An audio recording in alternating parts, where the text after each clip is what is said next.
Ferreira Goulart, Poemas.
Notícia da morte de Alberto da Silva.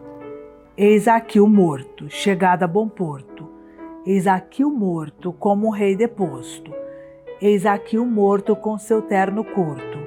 Eis aqui o morto com seu corpo duro. Eis aqui o morto, enfim, no seguro. De barba feita, cabelo penteado, jamais esteve tão bem arrumado.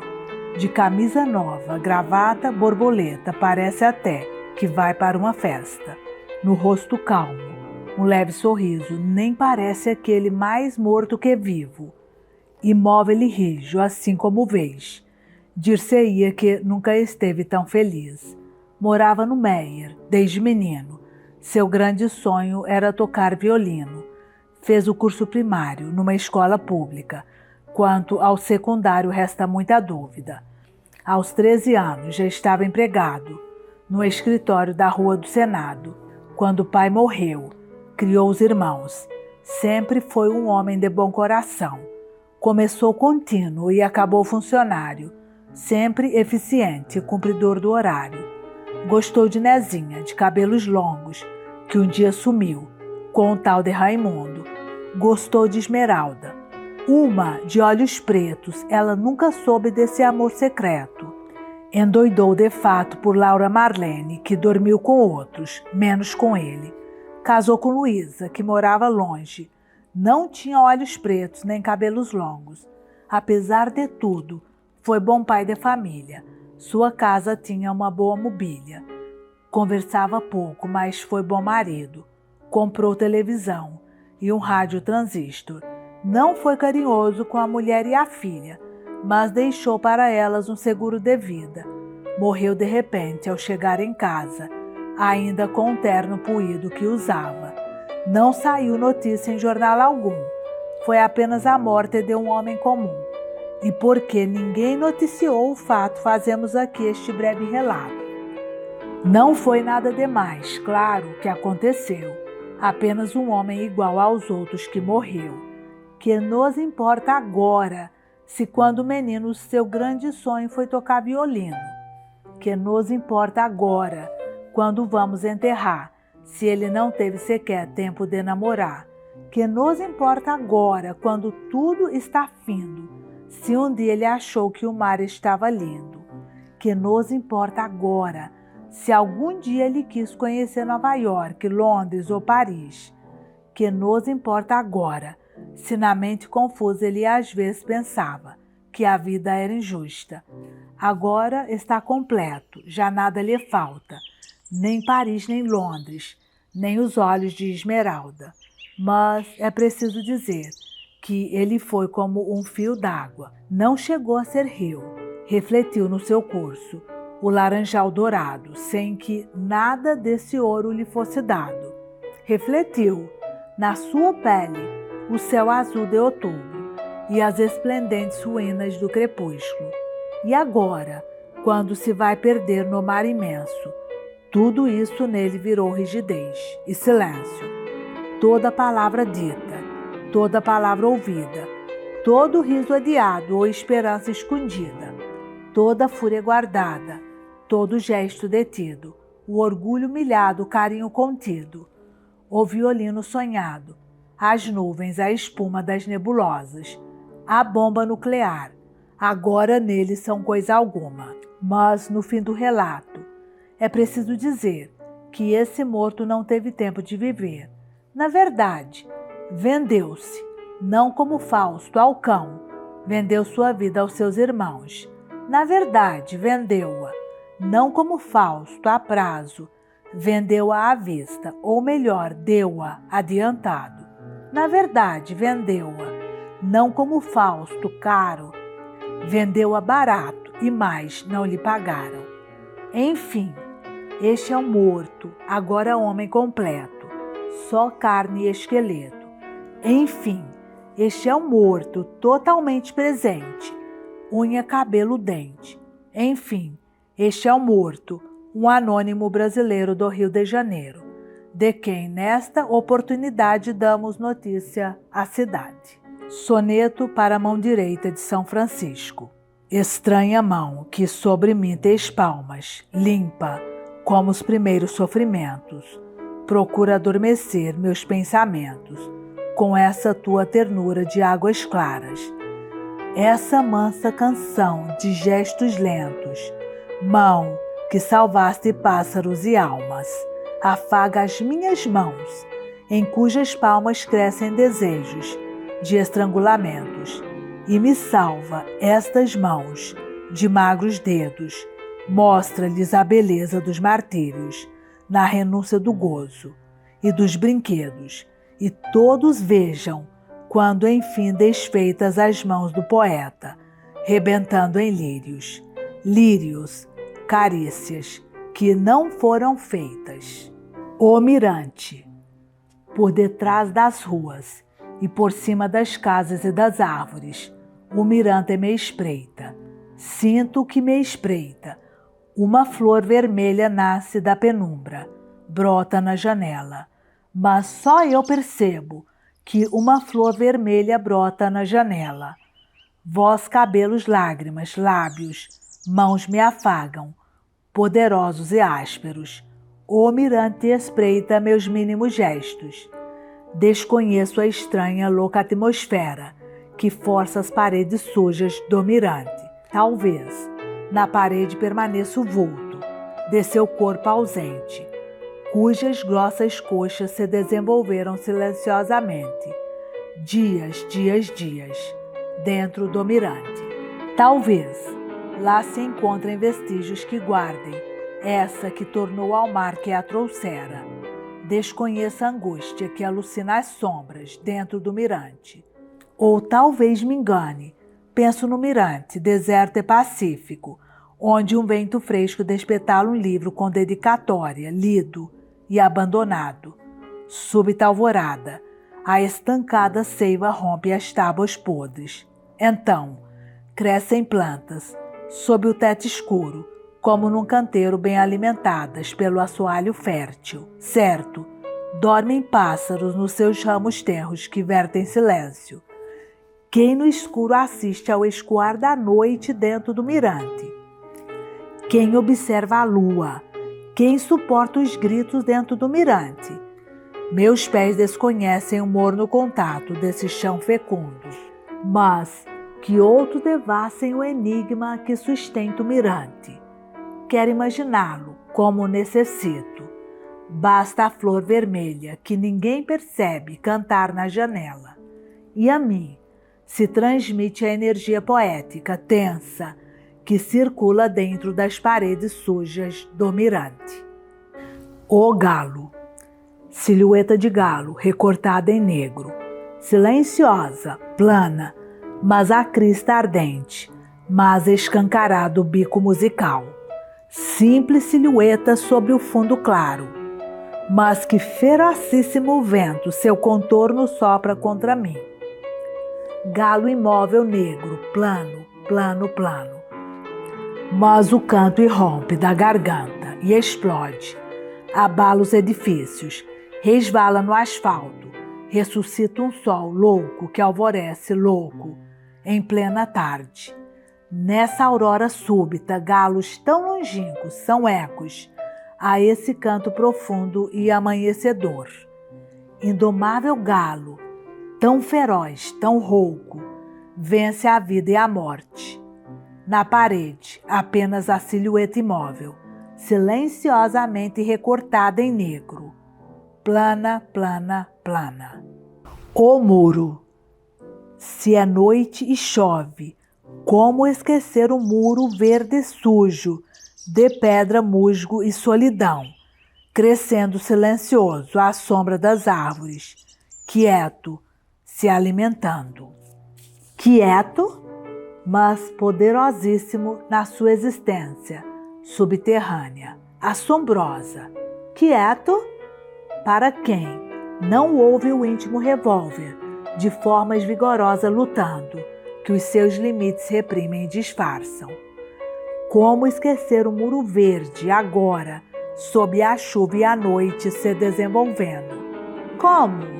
Se seu silêncio aparente traía respirações sustidas.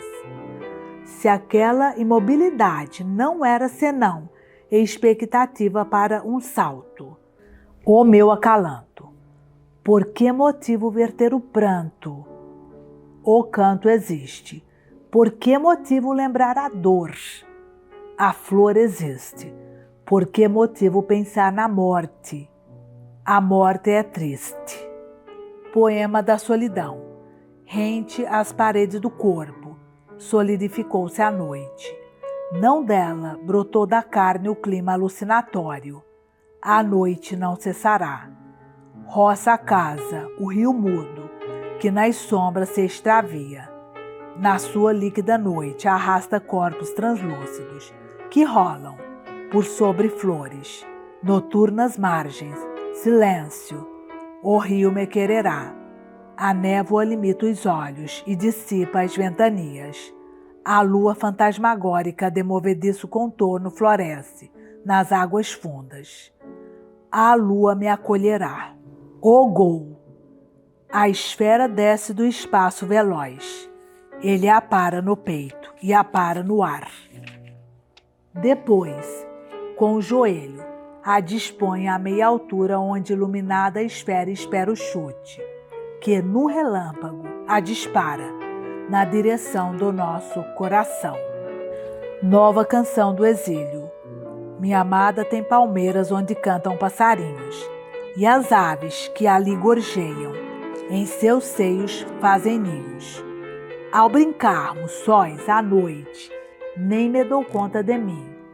Seu corpo branco na noite, luze mais do que o jasmim. Minha amada tem palmeiras, tem regatos, tem cascata, e as aves que ali gorjeiam são como flautas de prata. Não permita, Deus, que eu viva, perdido noutros caminhos, sem gozar das alegrias que se escondem em seus carinhos, sem me perder nas palmeiras, onde cantam os passarinhos. Estranheza do mundo. Olho a árvore e indago. Está aí para quê? O mundo é sem sentido, quanto mais vasto é. Esta pedra, esta folha, este mar sem tamanho, fecham-se em si, me repelem. Pervago em um mundo estranho, mas em meio à estranheza do mundo, descubro uma nova beleza com que me deslumbro. É teu doce sorriso, é tua pele macia, são teus olhos brilhando, é essa tua alegria. Olho a árvore e já não pergunto para quê. A estranheza do mundo se dissipa em você. Rainer Maria Rilke e a morte. Ela é sumo e perfume na folhagem, é relâmpago e açúcar na polpa fendida, e em todo bosque é rumor verde que de copa em copa se propaga entre estalos e chilreios. A morte, presença e ocultação, circula luminosa dentro dos caules e se estende em ramos. Abre-se em cores nas flores, nos insetos. Veja este verde metálico, este azul de metileno, e inspira o mover mecânico dos mínimos robôs da floresta. e ele a ouvia desatento no próprio corpo, voz contraditória, que vertiginosamente o arrasta através da água, até o fundo da cisterna, e, no intenso silêncio, pensou ver-lhe no susto o rosto, que se desfez no líquido espelho. Era aquele o rosto da morte? De fato, o entrevira ali no tanque do jardim? Suspeita que era dela já aquele olho que o espiava, do cálice, da açucena, ou abelha que zumbia, enfiada na corola a sujar-se de dourado. Ou vida seria, nada mais vida e morte, que esses unir de luz solar e pólen na manhã. Era de certo ela, o lampejo naqueles olhos de um cão, numa pousada em Wurzburg. Mas a morte, a sua, pensava como o clarão lunar, sobre a cordilheira da noite, na radiante solidão, mãe do poema. Sentia contornar-lhe o sorriso, esplender-lhe na boca, pois convive com sua alegria nesta tarde banal. Sabe que somente os cães ouvem-lhe o estridente grito e tentam, quem sabe, avisá-lo. Mas adiantaria? Evitaria ferir-se no espinho? Na verdade, era a morte, não brisa, que aquela tarde moveu os ramos da roseira. O futuro não está fora de nós, mas dentro, como a morte, que só nos vem ao encontro depois de amadurecida, em nosso coração. E, no entanto, ainda que unicamente nossa, assusta-nos. Por isso finge que não a pressente, que não a adivinha, nos pequenos ruídos, e diz a si mesma que aquele grito que ouviu ainda não era ela. Terá sido talvez a voz de algum pássaro novo no bosque. A verdade, porém, é que a mão inflama, todo ele queima em febre, que se passa, está incômodo em seu próprio corpo, este corpo em que sempre coube como numa luva, macio e afável, tão próprio que jamais poderia imaginar-se noutro. E agora o estranha.